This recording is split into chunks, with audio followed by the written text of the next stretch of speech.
Thank you everyone for joining in for this session on Xcode build time optimization. To tell you a bit about myself, I'm Mahesh Silva. I'm from Sri Lanka, and this is my first time ever participating and also speaking at the same time in a conference of this sort. So it's a kind of a double debut for me. And I work as an iOS engineer for a Singapore-based MVNO, that is short for Mobile Virtual Network Operator, goes by the name Circles.Life. And we right now have our footprint in 4 different countries, and we are also scaling massively as a vertical SaaS plus based solution provider for telco domain. And yeah, with that said, let's dive right into the problem that we are trying to address today. And also one thing to note is that you can find a QR code here. You can scan it to get the slides if you want it, along with some additional information, additional sites that I use to prepare these slides and to learn more about this problem altogether. So with that said, let's move on to the problem itself. And just this morning, I was frantically searching for something to add to my first slide as the introduction to this problem, because they say great speakers always have a story to tell before they begin their presentations. And I'm not by any measure a great speaker, but I did find something funny and also at the same time exemplified the problem that we are trying to address here. And you can see that this is a screenshot from a subreddit that I found. And right off the bat, you can see what this user is complaining about. The user goes by the name Eat Me Monster. And it basically says, why is Xcode development so painful and so slow, laggy? My computer isn't even that bad. And if you do zoom on the slide, you can see that he has an iMac with 24 gigs of RAM. So ideally, he shouldn't be complaining, right? But that's how Xcode is, how Xcode can be sometimes when it comes to build times. So it is an irritating thing to be spending more time on compiling than coding. More often than not, though, us iOS developers, we've all been there, contemplating why is it taking so long. And this is actually causing a dip in developer productivity, and it has the ability to ruin our day. And if you think about a scenario where, towards the back end of your sprint, you want to get some work done. And if you are struggling with slow build times, this can have an impact not just on your developer productivity personally, but also it can cause, it can cost your company as well, because slow Xcode build times also mean slowed feedback loops. Now, if your company is something like us at Circles.Life who want to introduce features to market faster, this can be quite detrimental in terms of generating revenue. And so with Xcode, deep working or getting into that flow state of mind where you can get productive work done for a longer period, that does not exist. Basically, Xcode is saying that you shall not work smart. So now, just like Eat Me Monster, we've also wondered why this happened. And the reasons for the slow Xcode build times could be of different kinds. And firstly, just like Eat Me Monster speculated, it could be probably because of the resources. Mostly Xcode build time is dependent on the kind of Mac configuration that you have. For newer hardware with M1 and other chipsets, it could be quite, it could be showing. I'm sorry, give me a second. I'm just seeing something. All right, okay. Just seeing the chat bar here for a second. So yeah, like I mentioned, performances are resource dependent. And then if you have a kind of an older Mac, you might be struggling for pace in terms of building your Xcode project. I myself, up until last year, was using a 10-year-old MacBook, and I personally know the pain of having to wait for eons to get your build up and running. All right. So the next, the next problem could be, the reason could be that there can be many project-specific constraints. Now, imagine you are working on a sophisticated code base, and it can, the build time can be impacted by the number of lines of code you might have, or the kind of frameworks you are using, and whether or not your project is a legacy project or it is a brand new all Swift project.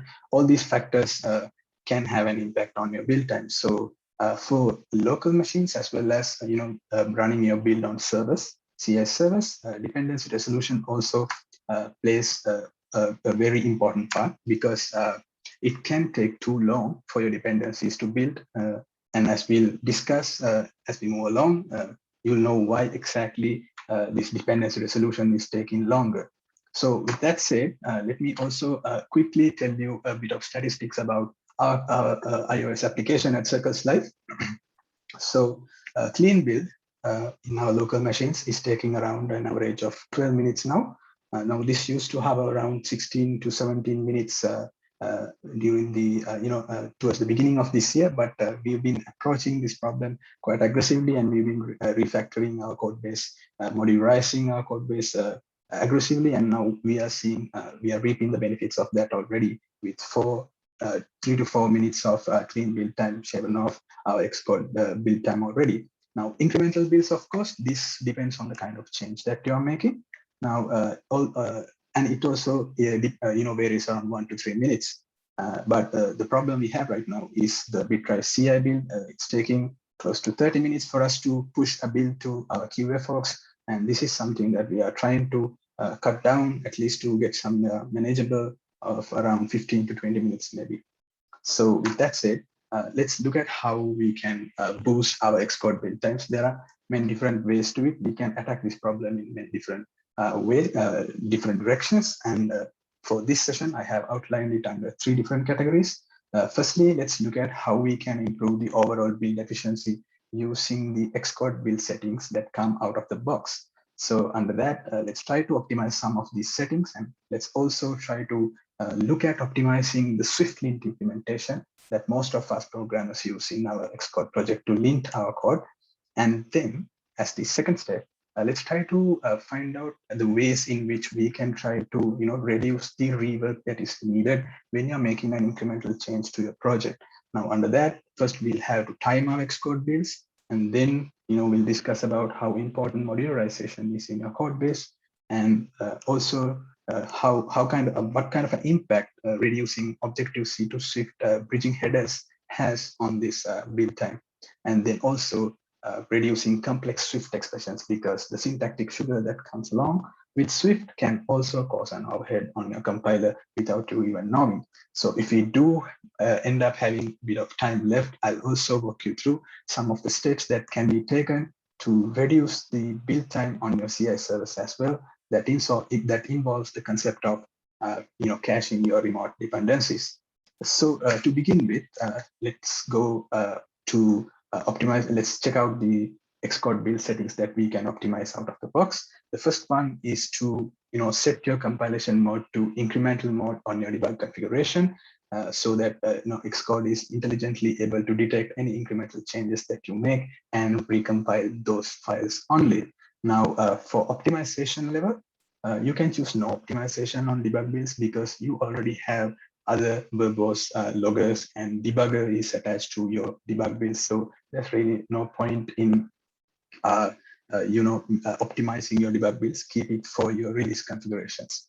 And if you do that, and you'll probably have a couple of seconds of your already blotted build times. Now, the second one is to make sure you enable build active architecture only for your debug builds. But now, one thing to note is that since Xcode 11 onwards, if you have built your project using a newer version of Xcode, like Xcode 11 plus, these settings that I'm talking about are already set by default. So if you are a legacy project, if you have a legacy project, you might want to double check on this. With that said, the issue with setting build active architecture to no on your debug builds is that the Xcode will then try to build your project for all supported architectures. Now, say if you are still supporting iOS 10, that would mean you having to build your project over and over again for 4 different architectures. That's going to be time consuming, and this is something you can nip in the bud just by toggling it off on your debug builds. One other Xcode build setting that is important is to declare your inputs and outputs for your run scripts. Now, if you go to your build phases, you might see that sometimes you have a set of precompiler headers, precompiler scripts that are set to run. And even the SwiftLint is considered as a run script that is embedded into your Xcode project. So the problem here is Xcode by default will run all these run scripts every time you build something, including in incremental builds. So the other major problem is that it is not able to utilize its new parallelized builds feature to execute them parallelly. Rather, these run scripts are executed serially, causing you to spend time on your incremental builds every time these run scripts are run. So what Apple suggests is to, if you don't want your script to run beyond the first time around, you can include your input and output files, even if your script doesn't necessarily use them. So as an example, if you have CocoaPods integrated into your project, you can go and check how the run script is attached to your Xcode project once CocoaPods is integrated. You can see that CocoaPods conveniently adds an input file list and an output file list. And this is how they are trying to cache their build artifacts so that Xcode is not building their dependencies like it used to a couple of years back now. And even for you, this might be of great help if you are struggling to stop your run script from happening every time during your incremental builds. So the next option would be to consider switching off dsym file generation in your debug builds. Now, we do know dsym verification files are quite helpful in identifying crashes that happen in production environments, but that is not necessary in the debug builds because you do have the debugger attached. So just turn them off and you can bet that there's going to be a couple of seconds at least saved with switching this off on debug builds. So there can be at times there can be situations where generating these dsym files could be useful. For instance, a couple of years back, Fabric or Crashlytics, if you are using them in a project, they were throwing errors, saying that you need to generate these files. So depending on your use case, you can maybe toggle it on for your debug builds too. But as a rule of thumb, just keep it switched off for your debug builds, and it'll help you save some seconds of the build time. And the next up is one of the more important build settings that we also found out recently, and that is to disable index while building, not on your local machine, but on your CI servers. Now, indexing is important for auto-completion, jumping to definitions, or to get class and method help by alt-clicking on your Xcode editor. But this is not needed in your CI environments. So you can make this compiler index to enable flag set to no, so that it's it'll help you reduce your CI build time by somewhere around 6 to 8%, depending on what we've seen from the people who have done it, said about it. And then also in CI servers such as services such as Bitwise, this setting is there to be switched off by default. So you just need to toggle it off. Try it out next time. With that said, let's also go and check one other optimizing aspect that is important. That is to run your SwiftLint on change files only. Now, as I mentioned before, these run scripts, including SwiftLint, they tend to run every time an incremental change is performed. So the iOS team at vTransfer, they came up with a really elegant solution. What they did was they customized the implementation of SwiftLint so that they were doing a sort of a git diff on their source code, and they found out what files actually changed from their last build revision. So after that, they ran SwiftLint on those files only, and thereby saving up to 15 seconds from their run script time. So earlier they were utilizing around 24 seconds to run their SwiftLint. With this change, they reduced it to 9 seconds. Now, this is something we are also looking at. but there is a catch, like they had their SwiftLint implementation customized and integrated separately, whereas most of us, I'm sure, are using a dependency manager to integrate it into our project. So SwiftLint's official implementation doesn't carry this change yet, but there is an open PR by the contributors themselves, and it's been open for quite a few months now. Hopefully, when they merge it, we all can make use of it. And if they don't, maybe we can create a change.org petition and ask them to merge it sooner. All right. With that said, we are coming to an end of the first set of settings that we could have used to boost build times. And now let's also talk about reducing incremental build times. So for that, we first have to time our Xcode builds and see where things stand related to your Xcode builds. What I suggest is to go to your menu, do this command product form action and build with timing summary.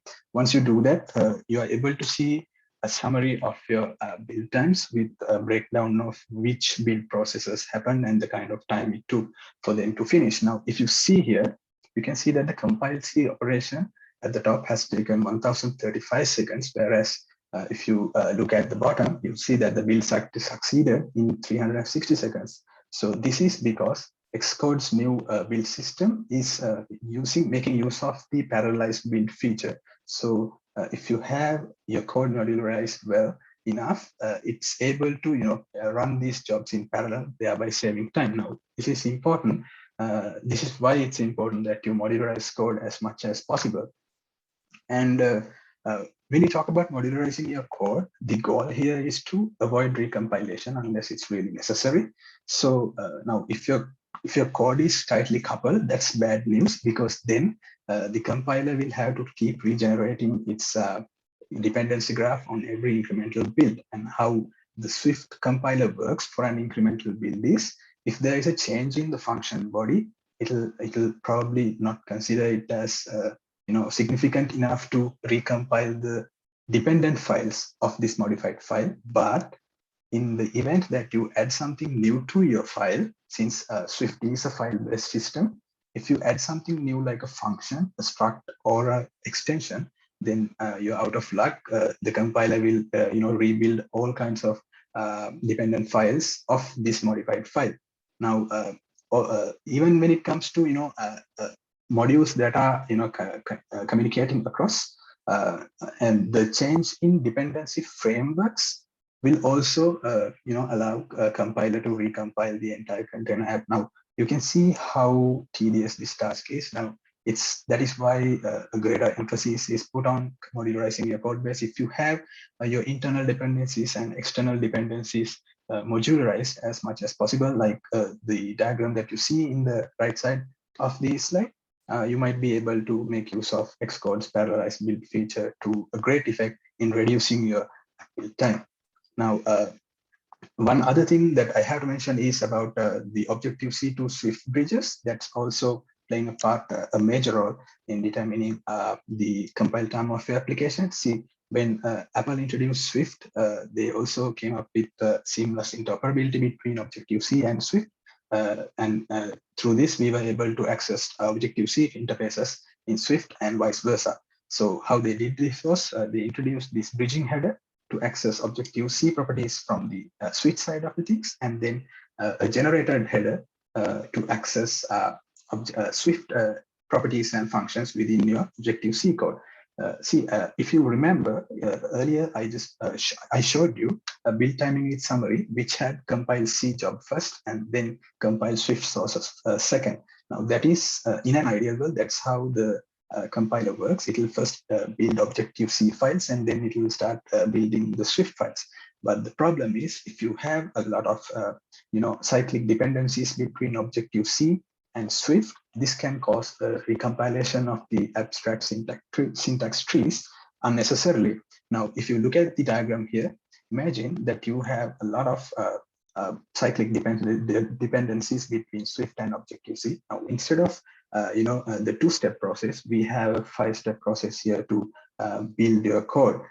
So the compiler will first try to build Swift code that is needed to compile these Objective-C code and do the vice versa repeatedly until it doesn't find any dependable Swift and Objective-C code in the incremental changes you made. And then only it'll, revert to its normal process of building Objective-C code and then to finish it off by building the Swift code. So this is putting a lot of stress on the compiler. And if you can somehow reduce this, reduce the accessing of these bridging headers, and if you can refactor your code in a way where you can move away from Objective-C altogether, that could have a huge speed boost impact on your project. And with that, we are also coming to the last section of the second set of settings that we can tweak. That is to reduce the complex Swift expressions in your code. So you can try to run these Swift front-end flags on long function bodies and on long expression type checking using the build settings that I will show you here. So what happens is when you do that, from the next build onwards, it will warn you if you have any expressions in your code that is taking a long time to compile. Now we attempted this on our code as well. There is another neat tool called Build Time Analyzer for Xcode, written by Robert Gummerson, and it's available on GitHub. They also use a front-end flag to find out which files are taking the longest amount of compilation time. So you can see in this screenshot that there is a getter called share to all message that is listed as the most time consuming.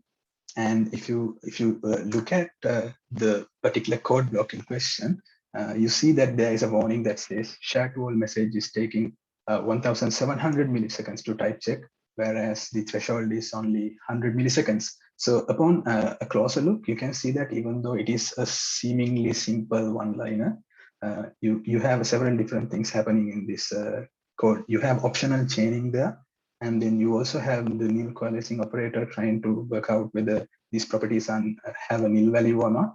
And also to make it dynamic, we are using string concatenation, and you don't see any explicit types declared here. We allow the compiler to infer the types implicitly. So all these operations are having a stress on the compiler.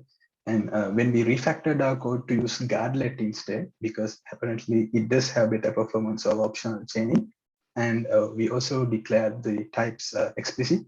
And there's also been the question of string concatenation being taking more performance, string concatenation being more costlier than string interpolation in terms of build time. So we did away with that too, and then the error completely went away. So with these changes, we were able to save more than 1.7 seconds. So there can be many similar code lines in your project like this. So it would be beneficial for you to try this out and weed them out from your code base altogether.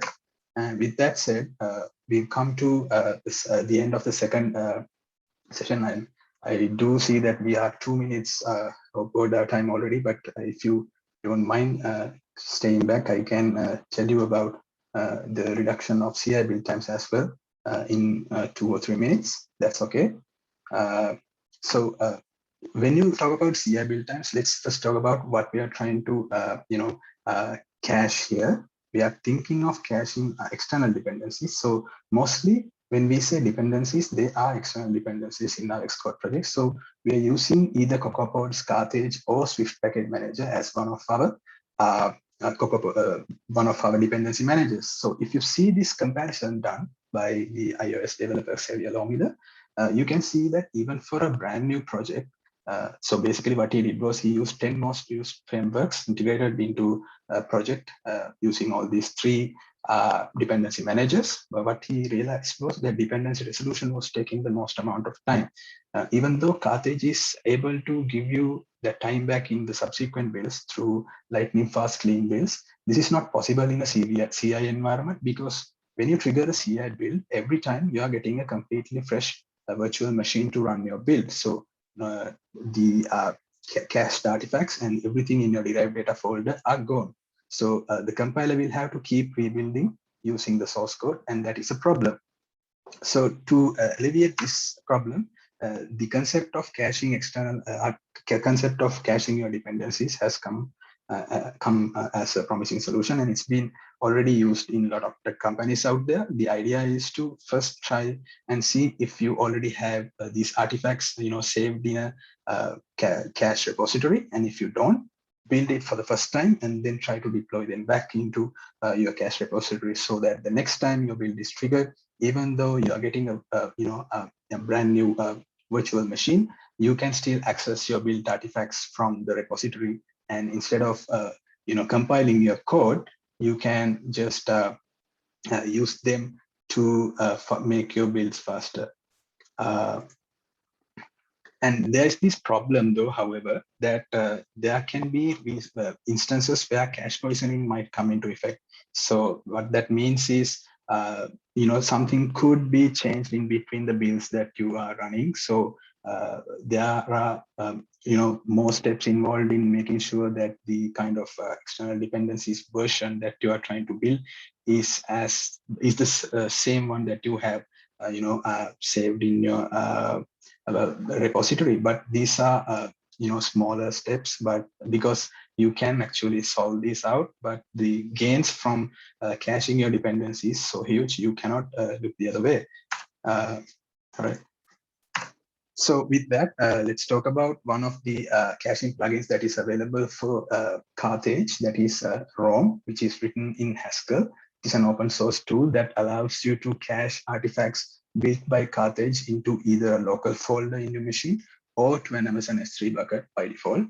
And also in the latest revisions, you also can integrate your own caching option now. They have provided the flexibility for that.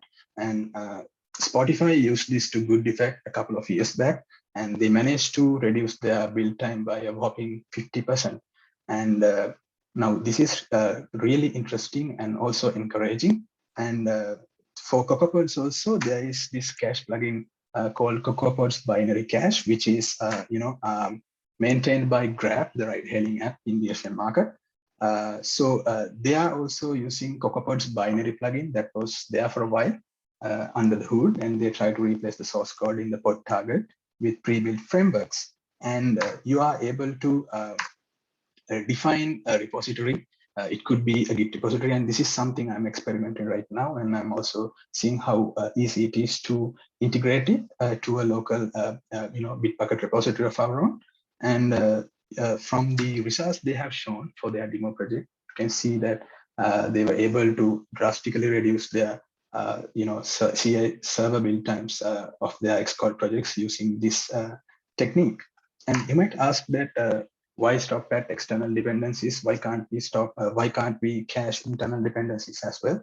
Now this is not very straightforward, because first of all, you need to have the modularization aspect of your internal code base, right?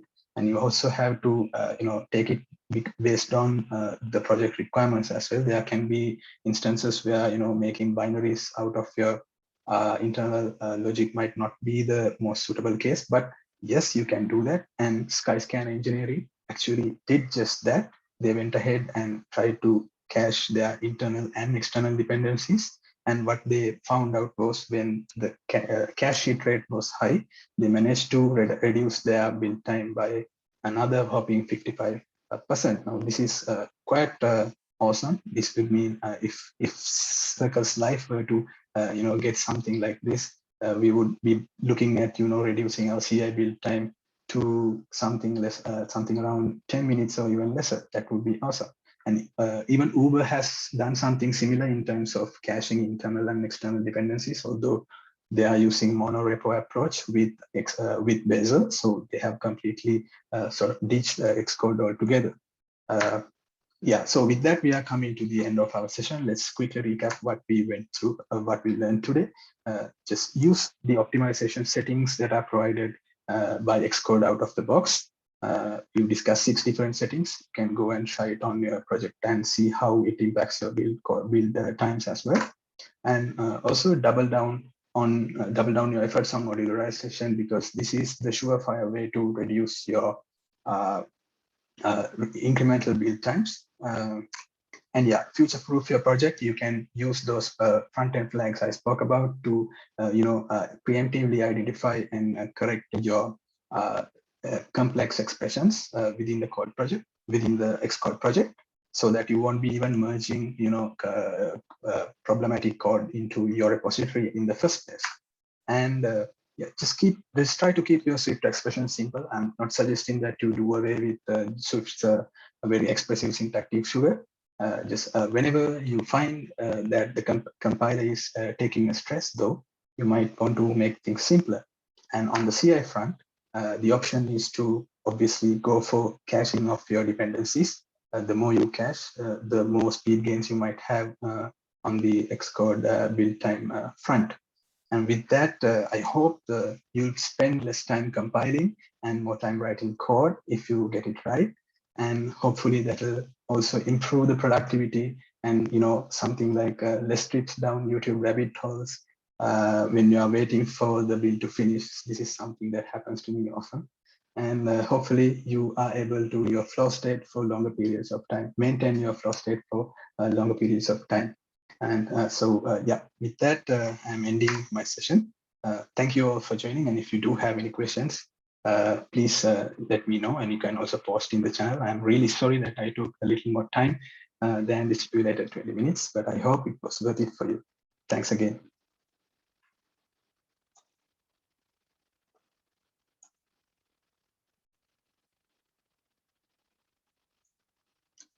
You can, you also have the QR link here. You can use it to find the references that I've described. Yeah.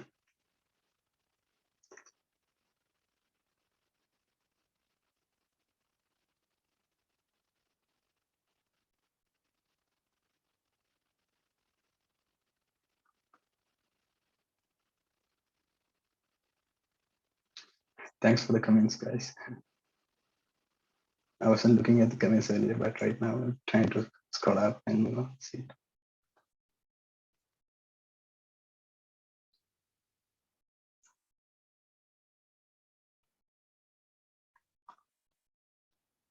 I think Scott has posted the link to our Slack channel. You can ask me any questions over there, I think, because we've run out of time and you might want to join other sessions that are out there. So thanks again for joining in today. Appreciate it.